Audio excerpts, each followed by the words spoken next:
cómo deben trabajar las infancias, o cómo se trabajan, o cómo se trabajaron. Esa es una discusión que vamos a dar en el marco del Día del Niño, y en la columna de hoy justamente vamos a problematizar sobre la representación que construyen los medios de comunicación sobre infancia, la niñez y la adolescencia, según bien digo, a través de algunos casos de la mención y recomendaciones de que hace la Defensoría del Público.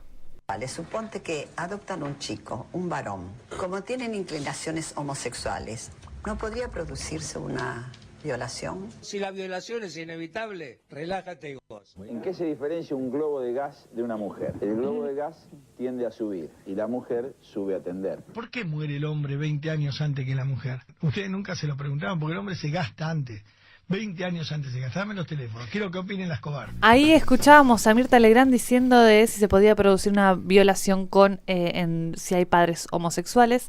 La verdad, repudiable. Y esto también se trabaja en los derechos del niño. Aceptar la diversidad de las familias, ¿no? No solamente la diversidad en la niñez, sino la diversidad en la constitución de las familias.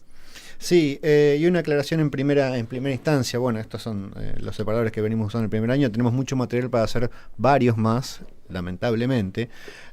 Aún así, cuando en esta columna en particular, cuando hablamos de la niñez, niños, niñas y adolescencia, lo estamos haciendo de esta forma, porque así es como trata el tema en relación a la construcción mediática existente la Defensoría del Público.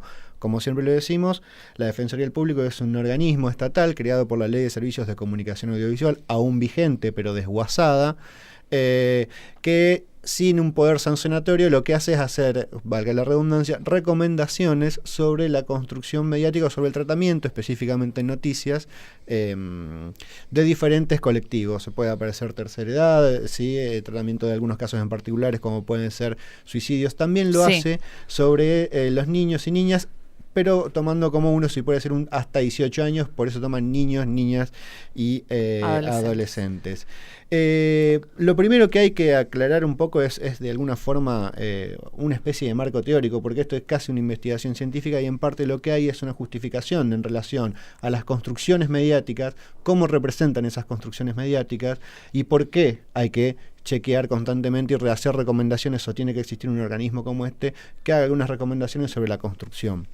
Entonces lo que dicen en una primera instancia es que las representaciones mediáticas tienen una importancia notable como transmisoras de significación social sobre personas, grupos y conductas. Entonces después citan a Jesús Martín Barbero, un teórico de la comunicación, que dice: la experiencia cultural contemporánea es también una experiencia crecientemente audiovisual, en la que el proceso de construcción visual de lo social requiere abordar la realidad también como realidad de representaciones. La realidad infantil nos habla así a través de su representación, pero también de lo que en ella está ausente. Entonces es posible que nosotros podamos observar en los diferentes productos mediáticos existentes, sean de ficción o también de carácter noticioso, alguna representación mediática, ¿sí? De los niños, niñas y adolescentes tendientes a reforzar alguna línea y con una clara ausencia de otra. Esto que vos decías de la diversidad. Sí, es lo que se ve en todos los... ahora está modificándose bastante. Yo sé que muchos siguen este programa de las gemas. No me recuerdo ese... Ayúdenme quienes nos están escuchando. El dibujito este de las gemas que intenta romper un poco con la maternidad, la maternidad y la paternidad, ¿no?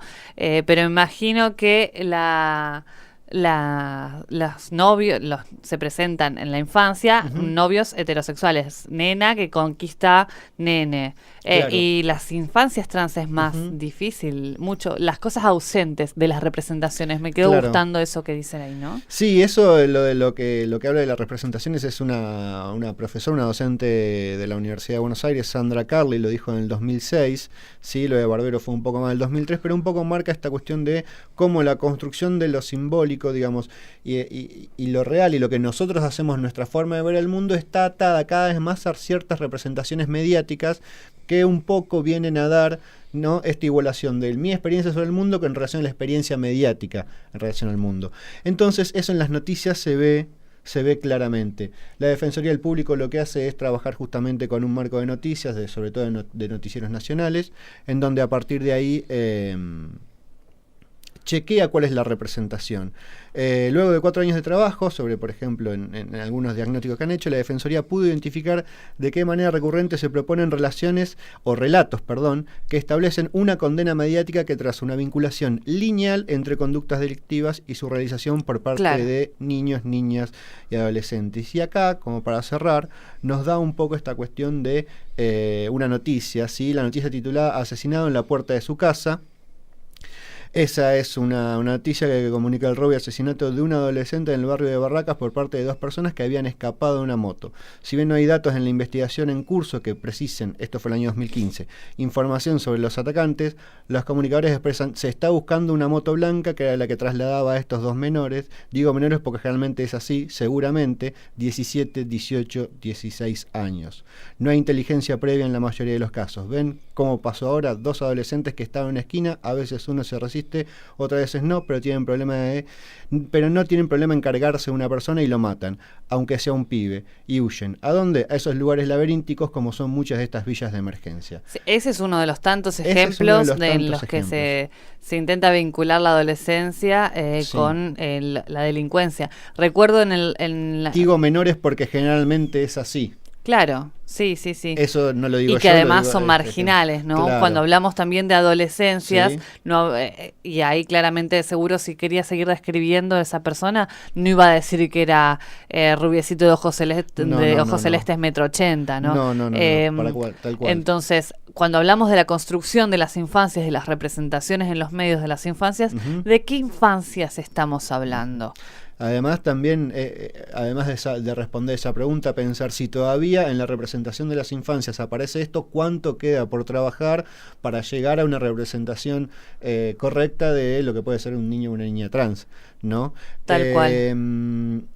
Veníamos recomendando, yo me voy a dar el lujo de recomendar una que estoy leyendo en este momento, que tiene que ver con un artículo de la revista Anfibia, La experiencia de la niñez trans, nunca es el cuerpo equivocado, de Julia Muriel Dominazain y Valeria Pavan, ¿sí? Y arranca, digamos, si bien esto es una nota que está para recomendar, para la lectura, es interesante, muestra algunos casos que comentaste hoy al principio también, como para entender y analizar otra perspectiva, pero arranca con un primer párrafo que creo que es escrito por la revista antes de el texto en sí, que dice: el género es una construcción ideológica, una ley cultural, política, moral.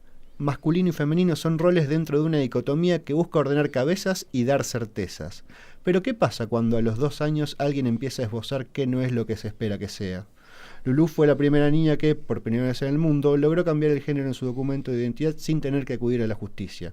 Un paso que repiten otros chicos y chicas mientras sus familias viven el proceso de desorientadas entre sistemas represivos y derechos protegidos por la ley argentina. Así comienza.